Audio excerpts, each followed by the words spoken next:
Assalamualaikum warahmatullahi wabarakatuh. Nama saya Nanda Bagas Satyanata dengan NPM 18520111094. Di sini saya akan menjelaskan tentang apa saja yang telah saya pelajari selama mengikuti perkuliahan. Yang pertama adalah tentang istilah dan pengertian hukum acara MK. Mengingat keberadaannya sebagai lembaga yang dibentuk untuk mengawal konstitusi agar dilaksanakan oleh ketentuan di bawahnya, MK adalah lembaga yang menyelenggarakan peradilan konstitusi sehingga sering disebut sebagai pengadilan konstitusi. Hal itu juga tercermin dari dua hal lain. Yang pertama, perkara-perkara yang menjadi wewenang MK adalah perkara-perkara konstitusional, yaitu perkara yang menyangkut konsistensi pelaksanaan norma-norma konstitusi. Yang kedua, sebagai konsekuensinya, dasar utama yang digunakan oleh MK dalam memeriksa, mengadili, dan memutus perkara adalah konstitusi itu sendiri. Walaupun terdapat ketentuan undang-undang yang berlaku dan mengatur bagaimana MK menjalankan wewenangnya, jika undang-undang tersebut bertentangan dengan konstitusi, MK dapat mengesampingkan atau bahkan membatalkannya jika dimohonkan. Hukum acara MK adalah hukum formil yang berfungsi untuk menegakkan hukum materialnya, yaitu bagian dari hukum konstitusi yang menjadi wewenang MK. Oleh karena itu, keberadaan hukum acara MK dapat disejajarkan dengan hukum acara pidana, hukum acara perdata, dan hukum acara peradilan tata usaha negara. Hukum acara MK memiliki karakteristik khusus karena hukum material yang hendak ditegakkan tidak merujuk pada undang-undang atau kitab undang-undang tertentu, melainkan konstitusi sebagai hukum dasar sistem hukum itu sendiri. Materi yang selanjutnya adalah tentang kewenangan MK. Kewenangan MK yang pertama adalah menguji undang-undang terhadap Undang-Undang Dasar 1945. Kewenangan MK yang kedua adalah memutus sengketa kewenangan lembaga negara yang kewenangannya diberikan Undang-Undang Dasar 1945. Kewenangan MK yang ketiga adalah memutus pembubaran partai politik. Kewenangan MK yang keempat adalah memutus perselisihan tentang hasil pemilihan umum. Dan kewenangan MK yang kelima adalah memberikan keputusan atas pendapat DPR bahwa presiden dan atau wakil presiden telah melakukan pelanggaran hukum atau perbuatan tercela, atau tidak memenuhi syarat sebagai presiden dan atau wakil presiden. Materi yang selanjutnya adalah tentang asas-asas dalam hukum acara MK.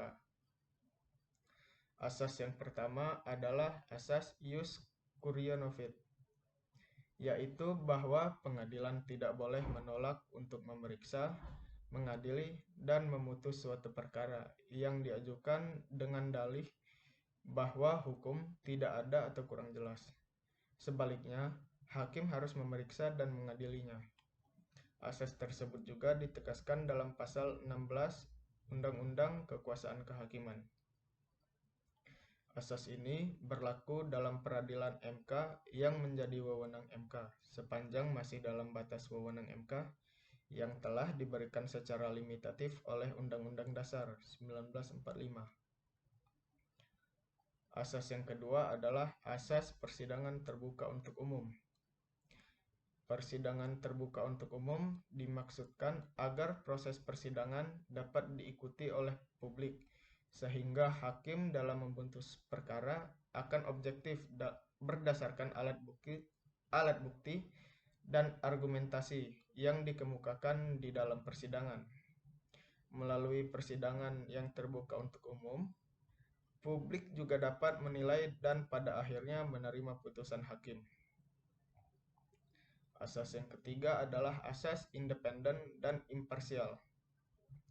Untuk dapat memeriksa dan mengadili suatu perkara secara objektif, serta memutus dengan adil, hakim dan lembaga peradilan harus independen, dalam arti tidak dapat diintervensi oleh lembaga dan kepentingan apapun, serta tidak memihak kepada salah satu pihak yang berperkara atau imparsial. Asas yang selanjutnya adalah asas peradilan dilaksanakan secara cepat, sederhana, dan biaya ringan.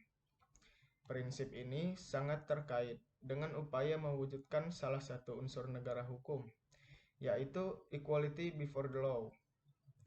Jika pengadilan berjalan dengan rumit dan kompleks, berbelit-belit, serta membutuhkan biaya yang mahal, maka hanya sekelompok orang tertentu yang memiliki kemampuan berperkara di pengadilan, dan hanya orang-orang inilah yang pada akhirnya dapat menikmati keadilan.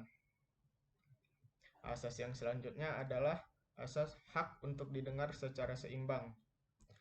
Dalam peradilan MK, hak untuk didengar secara seimbang berlaku tidak hanya untuk pihak-pihak yang saling berhadapan, misalnya partai politik, peserta pemilu, dan KPU dalam perkara perselisihan hasil pemilu, melainkan juga berlaku untuk semua pihak yang terkait dan memiliki kepentingan dengan perkara yang sedang disidangkan. Asas yang selanjutnya adalah asas hakim aktif dalam persidangan. Dan asas yang selanjutnya adalah asas praduga keabsahan.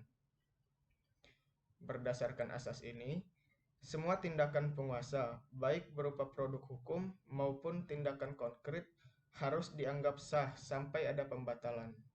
Sah dalam hal ini berarti sesuai dengan asas dan ketentuan hukum, baik dari sisi materi maupun prosedur yang harus ditempuh. Materi yang selanjutnya adalah legal standing, posita, dan petitum. Yang pertama adalah legal standing. Legal standing adalah keadaan di mana seseorang atau suatu pihak ditentukan memenuhi syarat dan oleh karena itu mempunyai hak untuk mengajukan permohonan penyelesaian perselisihan atau sengketa atau di perkara di depan Mahkamah Konstitusi. Selanjutnya posita. Posita juga bisa disebut dengan fundamentum petendi, dalil hukum atau peristiwa hukum yang menjadi dasar atau uraian dari suatu permohonan. Uraian tentang kejadian perkara atau duduk persoalan suatu kasus. Dan yang terakhir adalah petitum. Petitum adalah apa saja yang dimintakan oleh pemohon kepada hakim untuk dikabulkan.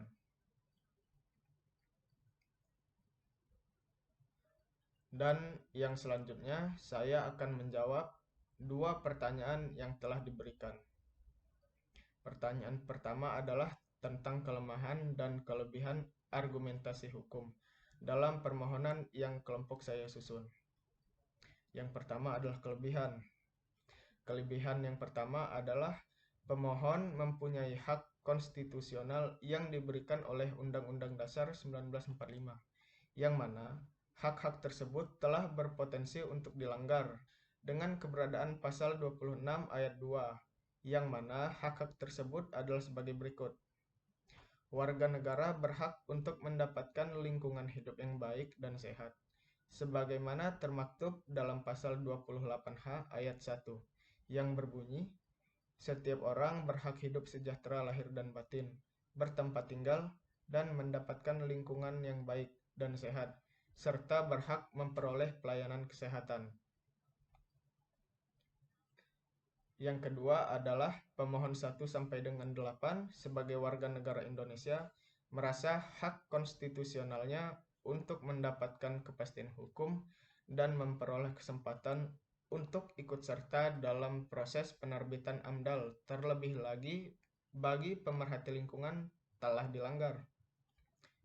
Yang ketiga, bahwa dengan adanya ketentuan pasal Aquo, para pemohon merasakan adanya keresahan masyarakat terhadap kesewenangan pemerintah untuk mengatur secara bebas terhadap proses pembuatan perizinan AMDAL, yang mana tidak ada keterlibatan langsung dari pemerhati lingkungan, sehingga dimungkinkan untuk terjadinya penerbitan perizinan AMDAL yang tidak resmi atau ilegal.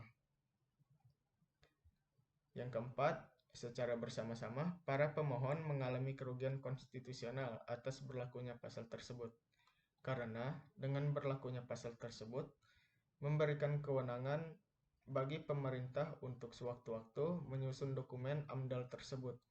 Atas dasar tersebut, pemohon mengajukan judicial review. Yang kelima adalah para pemohon yang berstatus sebagai mahasiswa merasa perlu dan harus melindungi hak warga negara Indonesia akan kepastian hukum untuk seadil-adilnya dalam penyusunan dokumen AMDAL, melibatkan pemerhati lingkungan hidup dan para pakar lain untuk terwujudnya dokumen perizinan AMDAL sebagaimana mestinya. Yang selanjutnya adalah kelemahan kelompok kami. Kelemahan dalam permohonan yang kelompok kami ajukan adalah, menurut saya, yang pertama, kelompok kami masih kurang dalam penulisan posita. Kemudian, alasan yang kami ajukan masih belum kuat. Karena yang kami tuliskan dalam penyusunan AMDAL, dalam kata pemerhati lingkungan hidup, kami tidak jelaskan mengapa pemerhati lingkungan hidup sangat dibutuhkan dalam AMDAL itu. Alasan permohonan kami juga kurang kuat, karena kami kurang menuliskan alasan lain yang menjadi landasan hukum permohonan tersebut. Pada poin kedua, terdapat kelemahan yang dikatakan kelompok penguji untuk pasal yang bertentangan dengan Undang-Undang Dasar ini. Menurut mereka, tidak ada sangkut pautnya, justru merealisasikan serta mengindahkan pasal 28H Undang-Undang Dasar 1945.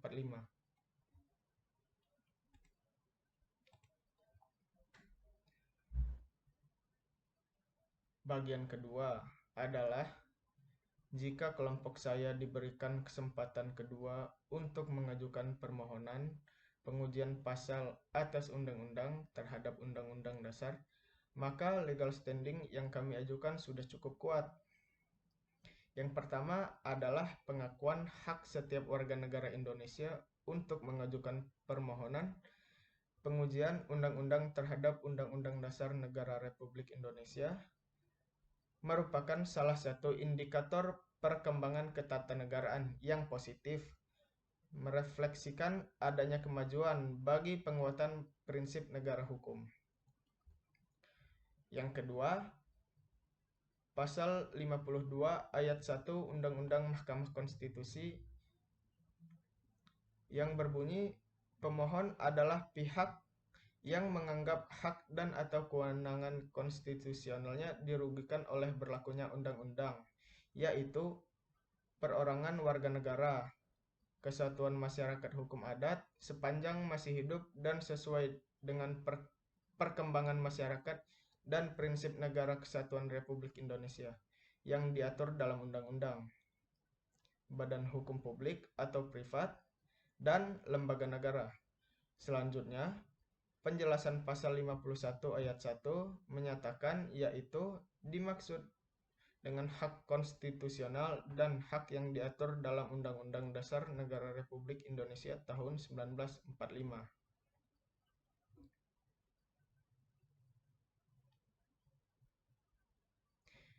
Yang selanjutnya adalah bahwa pemohon adalah perorangan warga negara Indonesia yang dibuktikan dengan identitas yang hak-hak konstitusionalnya telah dilanggar oleh keberadaan pasal 26 ayat 2 paragraf 3 tentang persetujuan lingkungan pada Undang-Undang Nomor 11 Tahun 2010 tentang Cipta Kerja. Seharusnya lebih mengedepankan lingkungan hidup daripada hal lainnya, guna menciptakan AMDAL yang baik bagi ekosistem. Dan yang terakhir adalah para pemohon adalah mahasiswa aktif Fakultas Hukum Universitas Lampung yang dibuktikan dengan kepemilikan kartu tanda mahasiswa atau KTM. Karena yang paling utama dalam penerbitan perizinan AMDAL adalah pemerhati lingkungan hidup, mengingat orang-orang tersebut yang paling mengerti tentang kondisi lingkungan hidup dan dampaknya apabila terdapat perizinan AMDAL yang tidak resmi atau ilegal. Sekian dari saya, mohon maaf bila ada salah kata. Wassalamualaikum warahmatullahi wabarakatuh.